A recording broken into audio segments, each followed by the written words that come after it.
Thanks for watching. Don't forget to like, comment, share and subscribe to Mufti Tariq Masood, famous scholar.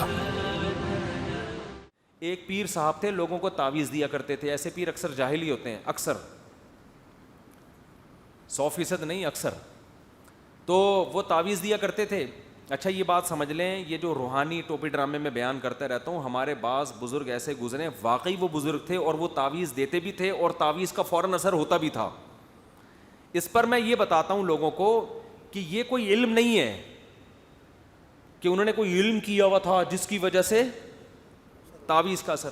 اکثر لوگ مجھے مثال دیتے تھے کہ حضرت مولانا روحانی بازی رحمۃ اللہ علیہ لاہور کے بہت بڑے بزرگ گزرے ہیں, ان کے انتقال کے بعد ان کی قبر سے خوشبو آتی رہی ہے, بہت بڑے بزرگ گزرے ہیں اور میرے شیخ کے استاذ بھی تھے وہ.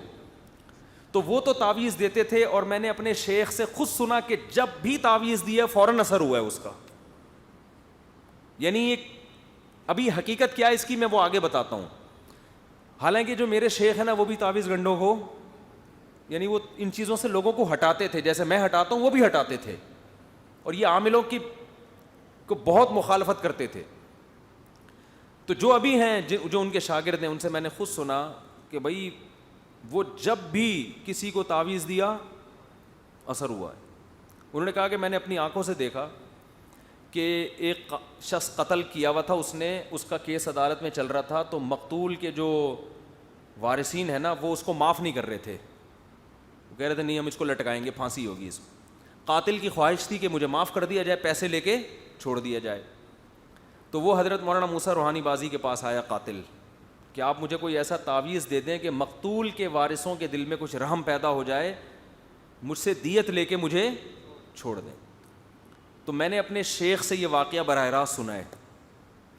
فرمایا کہ حضرت مولانا موسیٰ روحانی بازی رحمۃ اللہ علیہ نے کیا کیا, اس کو کچھ تعویذ لکھ کے دے دیا.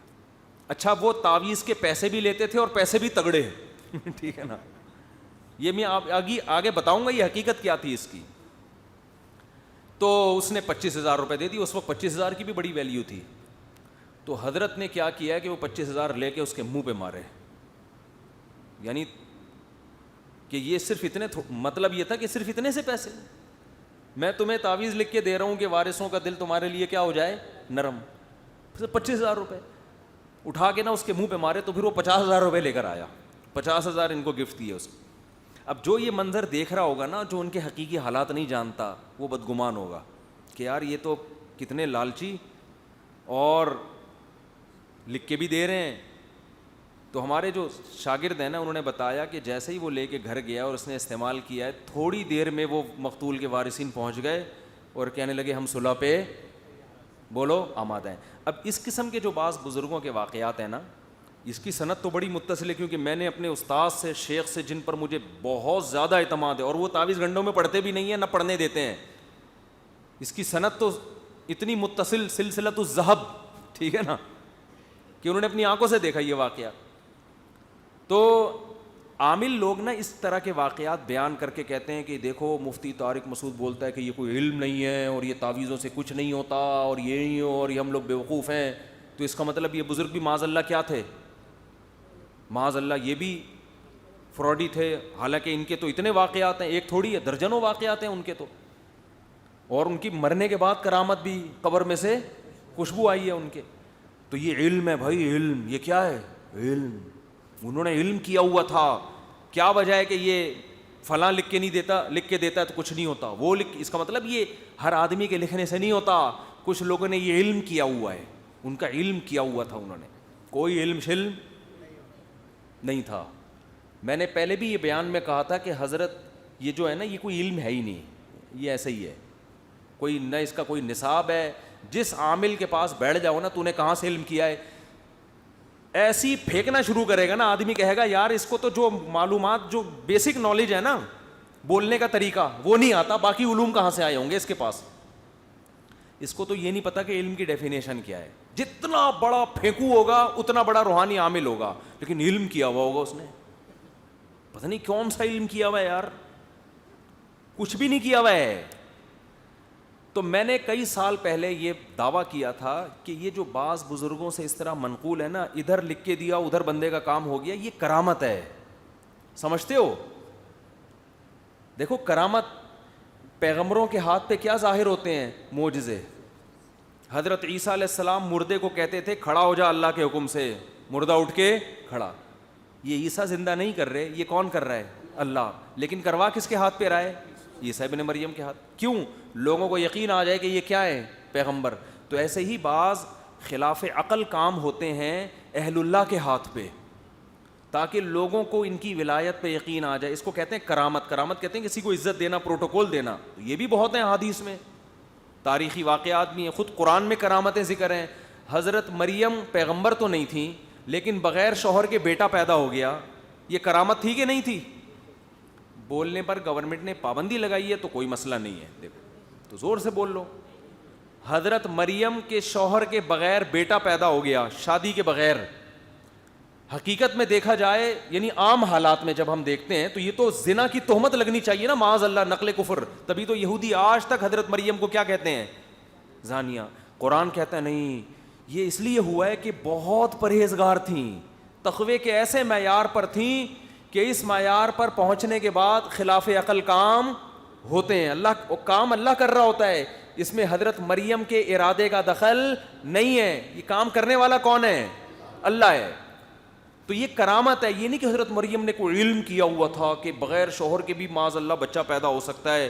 کوئی علم نہیں تھا بھائی, نہ ان کو تو پتہ بھی نہیں تھا. جب ان کے حمل ٹھہرے وہ تو پریشان ہو گئیں. تو یہ کام کس نے کیا ہے؟ اللہ نے. تو یہ قرآن سے ثابت ہے.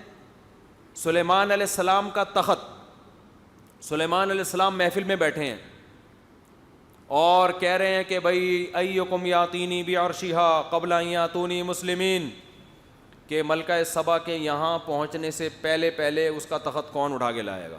جن نے کہا میں لے آؤں گا آپ کی مجلس برخاست ہونے سے پہلے, حالانکہ کتنے کلومیٹر دور اور اتنا بڑا تخت. تو قرآن کہتا ہے قال الذی عندہ علم من الکتاب, جن کے پاس کتاب یعنی زبور کا علم تھا. الکتاب سے تو وہی مراد ہے نا, آسمانی کتاب. ایک بڑے بزرگ تھے, انہوں نے کہا میں آپ کی پلک جھپکنے سے پہلے اس تخت کو حاضر کر دوں گا. یہ کہا اور پلک اور تخت حاضر. اس سے ہمیں پتہ, یہ عقل میں آتا ہے؟ بولو. اب جو شرکیہ ذہن کے لوگ ہیں وہ کہیں گے ان بزرگ کو اللہ نے اختیارات دیے ہوئے تھے کہ جب چاہیں تخت اٹھا کے لائیں. تو جب ان بزرگ کو دیے ہوئے ہیں تو ہمارے والے بزرگ کو اولاد دینے کا اختیار دیا ہوا ہے. یہ شرکیہ ذہن والا کہے گا. آئی بات سمجھ میں؟ اور جو ملحد ہے نا, ملحد جو مانتا ہی نہیں, وہ کہے گا یہ واقعی غلط ہے, معاذ اللہ, یہ ہو ہی نہیں سکتا, اٹ ازنٹ پاسبل. آئی بات سمجھ میں؟ وہ کہے گا یہ ناممکن ہے, یہ غلط ہے. حالانکہ اس طرح کے واقعات تو مشاہدے میں نے خود اپنی آنکھوں سے بھی کیے ہیں, کرامتوں کے. خود میرے ساتھ نہیں ہوتی, میں کوئی اتنا نیک آدمی نہیں ہوں, لیکن میں نے مشاہدے کیے ہیں. اگر ہوئی بھی ہو میرے ساتھ تو میں بتاؤں کیوں؟ یہ ہو سکتا ہے میرے ساتھ بھی ہوئی ہو. یہ 3 شادیاں کرامت ہی تو ہو گئی, ٹھیک ہے نا. عجیب سی کرامت ہے یار, لوگ کہتے ہیں 3 کر کے بھی زندہ گھوم رہا ہے یار, حقیقت ہے کرامت ہے. تو خیر, تو کیا ہے کہ یہ جو ملحد ہوگا نا, جو خدا کے وجود ہی کا قائل نہیں ہے, خدا کی طاقت کا قدرت, یا جس کو توحید کا ہیضہ ہو گیا ہو. ایک حقیقی توحید ہوتی ہے, ایک ہوتی ہے ایسی توحید بیان کرنا جو قرآن و سنت والی نہیں ہے, آپ کی اپنی ایجاد کردہ ہے, تاکہ لوگ آپ کو موحد بولے, واہ بھائی واہ, یہ سب کچھ یہ خدا کو مانتا ہے, بس خدا کو. تو بھائی جو خدا کو مانتا ہے وہ خدا کی قدرت کو بھی مانتا ہے. جو کرامتوں کا انکار کرتے ہیں نا آج لوگ, ان کو توحید پرست سمجھتے ہیں کہ یار یہ ہے موحد, یہ مانتے ہی نہیں کہ کسی بزرگ سے ایسا ہو سکتا ہے. او بھائی یہ موحد نہیں ہے. موحد وہ ہے جو یہ مانتا ہے کہ خدا کسی سے بھی, مردے کے ہاتھ پہ بھی کر سکتا ہے, قبر کے ذریعے بھی کر سکتا ہے, خدا کسی بزرگ کے ہاتھ پہ بھی کر سکتا ہے. جب خدا کر رہا ہے تو اس کو کیا اس سے غرض ہے کہ یہ مردہ ہے کہ یہ زندہ ہے, تو یہ انسان ہے یا یہ حیوان ہے یا یہ فرشتہ ہے, یہ کیا ہے؟ کر کون رہا ہے؟ خدا. تو اس میں اس بزرگ کا اپنا ارادے کا دخل نہیں ہوتا, کرنے والا کون ہوتا ہے؟ اللہ کر رہا ہوتا ہے. جیسے حضرت مریم کو بغیر شوہر کے بیٹا پیدا ہو گیا ان کے. اب حضرت مریم تو کہہ رہی ہیں اللہ کی طرف سے ہوا ہے, یہودی کیا کہہ رہے ہیں, نا نا نا نا یہ نہیں ہو سکتا بھائی, معاذ اللہ, تم نے کیا کیا ہے؟ زنا. دوسری کرامت کیا ہوئی؟ بچہ ماں کی گود میں بول رہا ہے کہ میں اللہ کا بندہ ہوں. تو سلیمان علیہ السلام کے وہ جو محل میں ان بزرگ نے کہا کہ میں پلک جھپکنے سے پہلے لے آؤں گا، فوراً حاضر. توحید پرست یہ لفظ سن کے فوراً کیا کہتا ہے؟ سبحان اللہ. یہ کس کی قدرت ہے؟ اللہ کی. لیکن جس کو توحید کا لیبل لگا کے نا امت کو شرک کے فتوے جس نے لگانے ہوں وہ سبحان اللہ نہیں کہے گا. آج فضائل اعمال میں کرامتیں لکھی ہوئی ہیں نا، تو جب توحید والی ذہنیت سے آپ وہ کرامتیں سنو گے آپ بولو گے سبحان اللہ، یار اللہ کیا کیا کر رہا ہے اپنے بندوں کے ہاتھ پہ. لیکن اگر آپ نے شرک کی اینک لگائی ہوئی، آپ کو ہر چیز سے شرک کی بو آتی ہے اور آپ ہر چیز میں غلط تعویل ہی کرتے ہو، تو آپ کہتے ہو یہ فضائل اعمال شرک سے بھری ہوئی ہے. حالانکہ فضائل اعمال کی کرامتیں توحید سے بھری ہوئی ہیں. نہیں آ رہی بات سمجھ میں؟ توحید پرست آدمی ایسے واقعے کی تصدیق کر دے گا بشرطے کہ مستند ذرائع سے ہو. ایسا نہیں کہ کوئی بھی اٹھ کے بیٹری چارج کر رہا ہو بیٹھ کے، کچھ بھی پھینک رہا ہو بیٹھ کے. آپ کو جیسے بہت سے جھوٹے قصے مشہور ہیں. کرامت میں یہ ہے کہ سند کیا ہونی چاہیے؟ مضبوط. ورنہ جھوٹی کرامتیں بھی بہت ہیں، تو جھوٹی کو سچی سے مکس نہ کریں.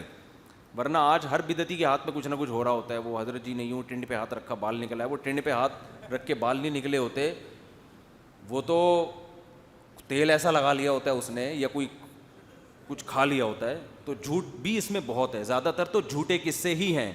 لیکن ان جھوٹے قصوں کی نفی میں بعض لوگ جو قرآن و سنت کو نہیں جانتے، لیبل لگاتے ہیں قرآن و سنت کا، وہ ان جھوٹے قصوں کے ضمن میں سچے قصوں کا بھی صرف اس بیس پہ انکار کرتے ہیں کہ یہ ممکن نہیں ہے. اور بعض اس بیس پہ انکار کرتے ہیں کہ اگر یہ تمہارے کسی بزرگ سے ہو سکتا ہے تو صحابہ سے کیوں نہیں ہوا. تو میں ان سے سوال کرتا ہوں کہ سلیمان علیہ السلام کا تخت ان کا ایک امتی اٹھا کے لا رہا ہے، سلیمان علیہ السلام کیوں نہیں لے کر آ گئے؟ خود لا سکتے تو بولتے کہ کون لے کر آئے گا. تو کرامت کا صادر ہونا اس کی علامت نہیں ہے کہ جس سے کرامت صادر ہو رہی ہے وہ کم درجے کا ہے، جس سے صادر ہو رہی ہے اس کا مقام زیادہ، جس سے کرامت صادر نہیں ہو رہی اس کا مقام کم. عین ممکن ہے کم درجے کے ولی پہ ہاتھ پہ کرامتیں ہوں، جو زیادہ اچھا ولی ہے اس کے ہاتھ پہ کرامتیں نہ ہوں. تو یہ اس کی علامت نہیں ہے کہ جس شہید کے خون سے خوشبو آ رہی ہے وہ زیادہ اعلی درجے کا شہید تھا. بھئی یہ اللہ کی مرضی جس کے ہاتھ پہ ظاہر کر دے، یہ اللہ کی مرضی. تو اس میں ہمیں گہرائی میں جانے کی، باریکی میں جانے کی ضرورت نہیں ہے. ہاں جب کسی شہید کے خون سے آ رہی ہے ہم سبحان اللہ کہیں گے کہ یہ کس کی قدرت ہے؟ اللہ کی. یہ شہید کی تھوڑی قدرت ہے، اللہ کی قدرت ہے. تبھی جیسے ہی سلیمان علیہ السلام کے دربار میں موجود آدمی جو بزرگ جو تھے وہ جیسے ہی تخت لے کر آئے ہیں، دیکھو انہوں نے کیا کہا تھا کہ میں پلک جھپکنے سے پہلے تخت اٹھا کے لے آؤں، یہ کہا اور آ گیا. تو سلیمان علیہ السلام کو چاہیے تھا اٹھ کے گلے ملتے ان بزرگ سے، زندہ باد یار تو ہے بندہ ہے بھائی، تیرا مجھ پر احسان ہے. لیکن سلیمان علیہ السلام نے کیا فرمایا؟ فلما رآہ مستقرا عندہ، جیسے ہی ابھی پلک جھپکی نہیں ہے دیکھا اس بندے نے کہا اور آ گیا. قال ھذا من فضل ربی، یہ میرے رب کا فضل ہے. کیا مطلب؟ یہ بھائی تیرا کمال نہیں ہے، کرنے والا کون ہے؟ اللہ کر رہا ہے. لیکن اللہ اگر تیرے ہاتھ پہ کر رہا ہے اس کے ہاتھ پہ نہیں کر رہا تو یہ تیری فضیلت کی بہرحال دلیل ہے. بہت مشکل ہے بات سمجھانا، نہیں سمجھانا بھی بہت مشکل ہے. میں یہ چھوڑ رہا تھا یہ جملہ اس لیے میں نے درمیان میں لا کے جب نہیں لگایا تو غلط جگہ نہیں لگ گیا. وہ بہت مشکل ہے بات سمجھانا. تو یہ اس کی علامت تو ہے نا کہ باقیوں پہ جن سے جو کام نہیں ہو رہا ون سے ہو گیا. بھائی کہتے ہیں نا جن سے، بچے ایسی زبان بول رہے ہوتے ہیں، ونوں نے بولا ہے کہتے ہیں نا، جن نے تو نہیں بولا. ایک صاحب مجھے کہنے لگے جب آپ وہاں جائیں گے وب میں بھی آؤں گا. میں نے کہا یہ وب کیا ہے بھائی؟ کہیں یہ وب بھی نکالا ہوا ہے لوگوں نے، تو ون بھی نکالا ہوا ہے. تو جن سے نہیں ہوا ون سے ہو گیا. لیکن سلیمان علیہ السلام کہہ رہے ہیں یہ کس کا فضل ہے؟ اللہ کا.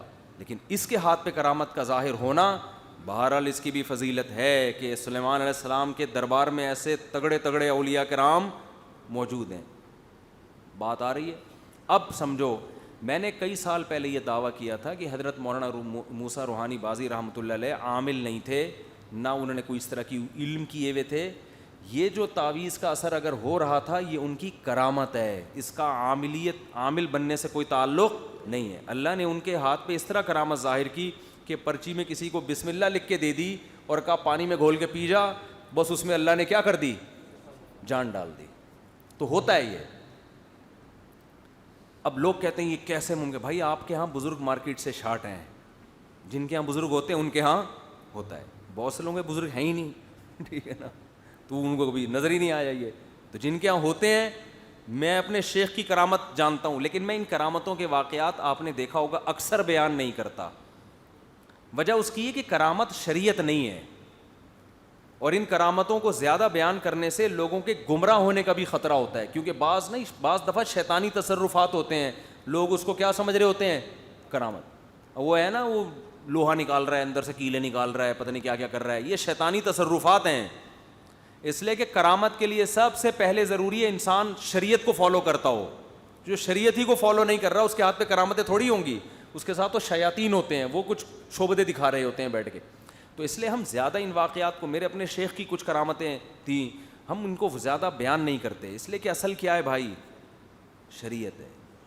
قرآن و سنت پہ جو چل رہا ہے, ایک بھی کرامت ظاہر نہ ہو وہ ٹھیک ہے, اور جو قرآن و سنت پہ نہیں چل رہا وہ مردوں کو بھی زندہ کر کے دکھا دے, ہم اس سے متاثر ہونے والے بالکل بھی نہیں. وہ ہوتا ہے زندہ, ہمیں کیا پتہ نہیں شعبدے ہوں گے, کچھ ہو سکتا ہے وہ مرا ہی نہ ہو, کم وقت ویسے ہی لیٹا ہوا ہو, پھر اس نے زندہ کر دیا, وہ کھڑا ہو گیا اور اٹھ کے باتیں کر رہے ہیں ہم سے. تو یا ہمیں خواب آ رہا ہو, یہ مسمرزم کر دیا ہو. بعض دفعہ دماغ پہ مسمرزم بھی ہو جاتا ہے, دماغ کیپچر کر لیتے ہیں, پھر جو سمجھاؤ گے آپ کی کھوپڑی شریف میں آ جائے گا. وہ کھوپڑی تو شریف ہے نا, اس کو تو بیچاری کو جو سمجھاؤ اس کے دماغ میں گھس جاتا ہے وہ. تو یہ کرامت کے قبیل سے ایسے واقعات ہوتے ہیں بہت. تو اچھا خیر, کچھ واقعات اور آ رہے تھے ذہن میں, لیکن چھوڑو ابھی. تو ہم ویسے ان کرامتوں کو اس لیے کہ بھائی اصل تو عمل ہے نا, تو عملی زندگی کو, اگر حضرت مولانا موسیٰ روحانی بازی رحمۃ اللہ جو بزرگ تھے کرامت کی وجہ سے نہیں تھے, وہ اپنے اعمال کی وجہ سے تھے, تو اللہ نے ان کے ہاتھ پہ ایک چیز ظاہر کر دی. تو انہوں نے ہمارے شیخ جو ان کے شاگرد تھے ان کو کہا کہ میں چاہتا ہوں کہ یہ آپ کو بھی یہ ہو جائے, یعنی آپ بھی جب کسی کو تعویذ دیں تو فوراً کیا ہو جائے, فائدہ ہو جائے. اور اس کے لیے لوگ میرے بڑے پیچھے پڑے ہوتے ہیں. تو ہمارے شیخ بڑے خاندانی, انہوں نے کہا حضرت میں ان چکروں میں پڑھنا ہی نہیں چاہتا, میں چاہتا ہوں اللہ بس مجھ سے دین کا کام لے لے. سمجھ رہے ہو؟ تو یہ اور بڑی کرامت ہے, ٹھیک ہے نا, کہ ایک بزرگ کی کرامت دیکھ رہے ہیں اور وہ کہہ رہے ہیں کہ میں دعا کروں گا, اللہ سے التجا کروں گا, تو آپ کے اندر بھی. انہوں نے کہا پھر میں تو اسی میں لگ جاؤں گا نا, میں چاہتا ہوں میں دنیا سے جاؤں تو بس دین کا کام کر کے جاؤں. تو ایسے ایسے خاندانی شیخ ہم نے رکھے ہوئے ہیں الحمدللہ. اچھا خیر, اور میں بھی یہ کام نہیں کرتا ویسے, میرے میں کرامت ہے بھی نہیں, میں تو پرچی لکھ کے بھی دوں گا, میں تو ویسے ہی لکھ کے دوں گا 4 کر لے, پھنسو گے اور کچھ نہیں ہوگا. کیونکہ ہم یہ کہہ رہے ہیں یہ جو عورتوں کو ٹھکانہ دو یار, اتنی بیوہ طلاق یافتہ عورتیں, ان کو ٹھکانہ دو, کیا کرنا ہے. مسائل اللہ سے دعا مانگو, سب سے بہتر کیا ہے, دعا مانگو, تعویذ گنڈوں سے نکالو اپنے آپ کو. خیر